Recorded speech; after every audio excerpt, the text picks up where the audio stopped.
يا نفس إن لم تظفري لا تجزعي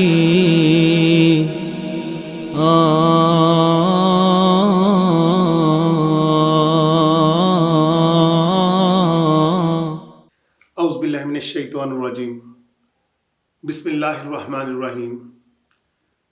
دوستو، آج ہم سورہ بقرہ کی آیت نمبر 65 اور 66 کا لفظی اور بامحاورہ ترجمہ کریں گے اور پھر انشاءاللہ اس کی تفسیر سے سعادت حاصل کریں گے۔ لیکن اس سے پہلے میں آپ کو بتاؤں گا کہ اس آیت کی اہمیت کس اعتبار سے بہت زیادہ ہے۔ نمبر ایک کہ یہ یوم السبت والے کون تھے، ہفتے والے کون تھے، اور کس قوم کو اللہ تعالیٰ نے بندروں کے اندر چینج کر دیا تھا، کیوں چینج کیا تھا، یہ بھی اس آیت کے اندر ہے، اور پھر اس قوم کے ساتھ ہوا کیا تھا، اور یہ سارا واقعہ اللہ تعالیٰ کیوں بیان فرما رہے ہیں۔ تو آئیں اس کو جاننے کے لیے سب سے پہلے تو اس کا ہم لفظی ترجمہ کرتے ہیں اور پھر اس کے بعد تفسیر سے سعادت حاصل کرتے ہیں۔ تو آئیں شروع کرتے ہیں۔ وَلَقَدْ کا مطلب، لقد کا مطلب بے شک ہوتا ہے، واو کا مطلب اور، علم سے ہے جاننا، علم تم جانتے ہو، کن کو جانتے ہو، الذین ان لوگوں کو جانتے ہو، کیا کیا انہوں نے، الذین اعتدوا جو حد کراس کر گئے۔ من کا مطلب سے، کم کا مطلب تم میں سے، جو تم میں سے جنہوں نے حد کراس کی، کس کے معاملے میں، فی السبت، سبت عربی کے اندر ہفتے کو کہتے ہیں، اور ہفتے کی حد کو کراس کیا۔ فقل، فا کا مطلب شدت، زور کا اظہار ہوتا ہے، قل کا مطلب کہنا، نلنا اس کا مطلب ہم، اللہ تعالیٰ اپنے لیے فرما رہے ہیں، فقلنا اور ہم نے کہہ دیا، لہم، ہم کا مطلب دے یعنی وہ، انگلش میں دے کہتے ہیں، اردو میں وہ ہوتا ہے، لہم ان کے لیے کہہ دیا ہم نے، کیا کہہ دیا، کونو، کن سے ہے یعنی کونو ہو جاؤ تم، قرد عربی کے اندر بندر کو کہتے ہیں، قردۃ خاسئین، اور تم ذلیل، خاصی کا مطلب ہوتا ہے ذلیل، اور تم بندروں کے اندر، ذلیل بندروں کے اندر، جانوروں کے اندر تبدیل ہو جاؤ۔ جعلا کا مطلب ہم پہلے ذکر کر چکے ہیں، بنانا، قائم کرنا، فجعلناہا اور ہم نے بنا دیا ان کو، یعنی ہا لگا ہوا ہے، ہا واحد مؤنث کے لیے استعمال ہوتا ہے، یعنی قوم، فجعلناہا نکالا اور اس کو ہم نے بنا دیا، نکالا کا مطلب اگزامپل، ہم نے مثال بنا دیا، لما کن کے لیے مثال بنا دیا، بین یدیہا اس وقت کے موجود لوگوں کے لیے مثال بنا دیا، یدیہا جو سامنے تھے، جو ارد گرد رہتے تھے ان کے، وما خلفہا اور جو ان کے خلف کے اندر آنے والے ہیں، یعنی بعد میں آنے والے ہیں، جو ان کے وارثین کے اندر سے ہوں گے، ان کے تو وارثین نہیں، یعنی جو بعد میں آنے والے لوگ، ہم بتائیں گے ان کے ساتھ کیا ہوا۔ تو یہاں ہا کا لفظ استعمال ہو رہا ہے، یہ تقریباً یہ 3 جگہوں کے اوپر استعمال ہوا، فجعلناہا، یدیہا اور خلفہا۔ اس کا ہا کا مطلب اسی قوم کی طرف اشارہ ہے، ہا قوم مؤنث، اور کن کے لیے اس کو واعظ کا نتیجہ بنا دیا، کس کے لیے واعظ بنا دیا، موعظۃً اور ان کو واعظ بنا دیا، کن کے لیے، للمتقین اللہ سے خوف کھانے والوں کے لیے۔ یہ اور نون جب آئے تو یہ جمع ہوتا ہے واو نون کی طرح۔ دوستو آئے اب ہم اس کی تشریح کر لیتے ہیں۔ سب سے پہلے تو یہ کہ انہوں نے حد کو کیا کراس کیا، کون سی وہ حد تھی جس کو انہوں نے کراس کیا۔ اب اللہ تعالیٰ جب بھی نعمتیں دیتے ہیں دوستو، تو اس کے ساتھ کچھ نہ کچھ ایسی ایک آزمائش ضرور رکھ دیتے ہیں تاکہ پتہ چل سکے کہ کون سے مخلص لوگ ہیں اور کون سے ناخالص لوگ ہیں۔ تو ہوا کیا کہ ان کو شکار کی جب حاجت محسوس ہوئی تو اللہ تعالیٰ سے فریاد کی گئی، تو اللہ نے کہا ٹھیک ہے، آپ کے لیے مچھلیوں کا ہم شکار کا بندوبست کر دیں گے، لیکن ایک دن آپ نے شکار نہیں کرنا، اور یہی وہ آزمائش تھی، وہ تھا۔ اچھا، یہ جمعے کا دن ایک بابرکت دن ہوتا ہے، یہ اس کو بھی کہہ سکتے تھے، جان بوجھ کر اس سے ہٹے۔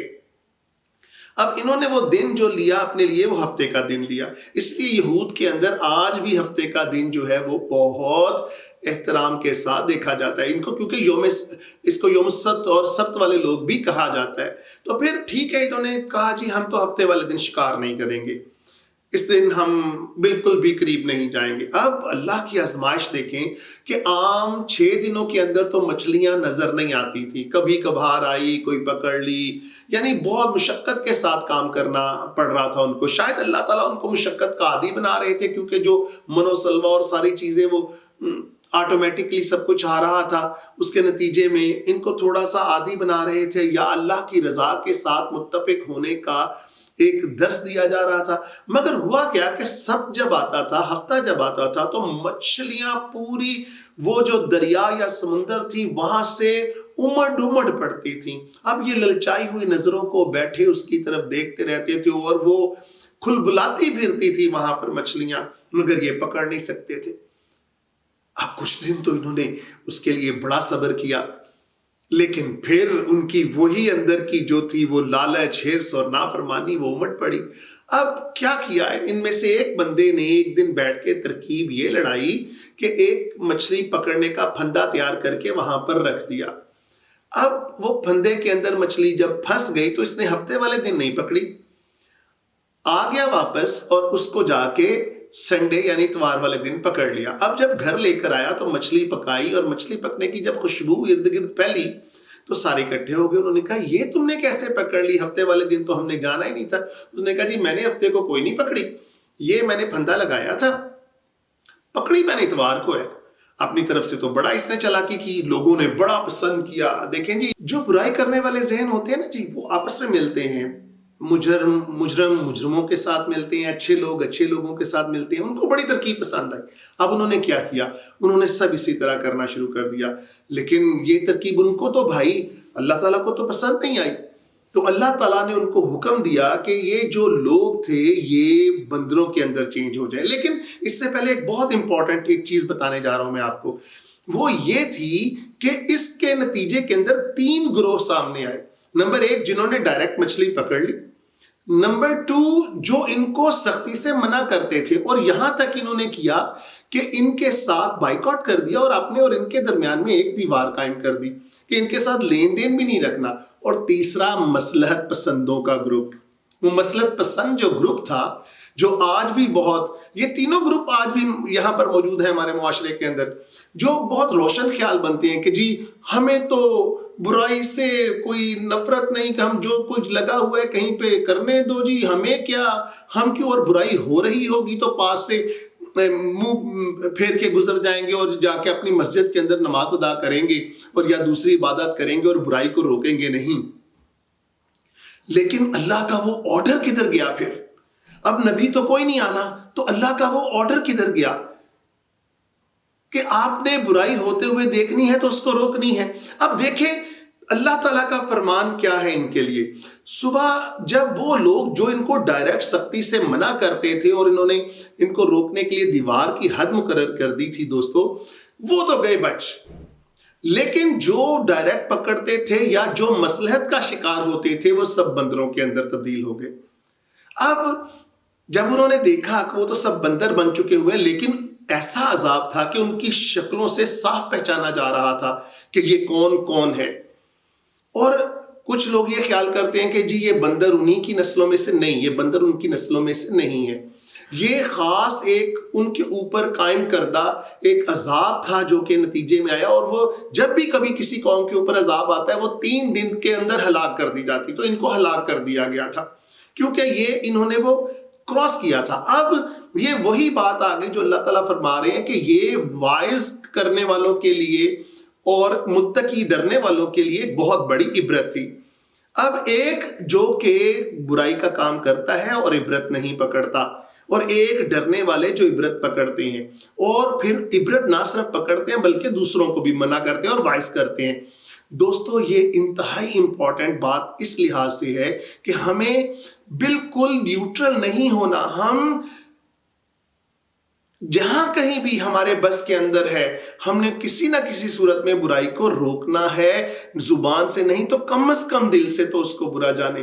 ہم بالکل نیوٹرل ہو چکے، اور خدا نہ خواستہ اگر کبھی اللہ کی پکڑ آ گئی تو پھر آپ یقین کر لیجئے گا ہم نیوٹرل رہنے والے بھی نہیں بچیں گے.